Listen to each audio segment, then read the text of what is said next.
Reality শোতে ঝলমলে উপস্থিতি আর টেলিভিশনের নানা চরিত্রে অভিনয়ের জন্য দর্শকের কাছে আলাদা জায়গা করে নিয়েছেন তিনি। শক্তিশালী ব্যক্তিত্ব আর অভিনয়ের ঝলক দিয়ে ইতোমধ্যেই টিভি দুনিয়ায় নিজের আলাদা পরিচয় গড়ে তুলেছেন।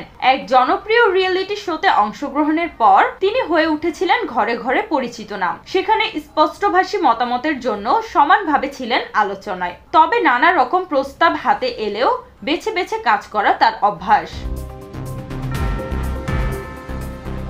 তিনি হলেন পবিত্র পুনিয়া। বিগ বস 14-তে অংশ নেওয়ার পর থেকেই পবিত্র পুনিয়া আলোচনায় আসেন। বিশেষ করে সহ অভিনেতা এজাজ খানের সঙ্গে সম্পর্ক তাকে এনে দেয় বাড়তি জনপ্রিয়তা। টেলিভিশন সিরিয়াল ইয়ে হে মোহাব্বতে আর বলবীরের মতো শোগুলোতে তার অভিনয়ও প্রশংসিত হয়। কিন্তু সাফল্য আর জনপ্রিয়তার মধ্যেও কাজের ব্যাপারে বরাবরই ছিলেন বেছে বেছে কাজ করার পক্ষে।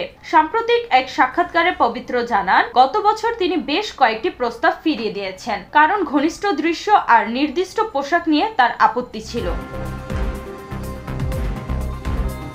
তার ভাষায় কিছু দৃশ্য করার ক্ষেত্রে আমার আপত্তি আছে। যদি এগুলো করতে হতো তাহলে আজ অনেক আগেই বিখ্যাত হয়ে যেতাম, কিন্তু আমি করিনি, তাই অনেক কাজ ছাড়তে হয়েছে।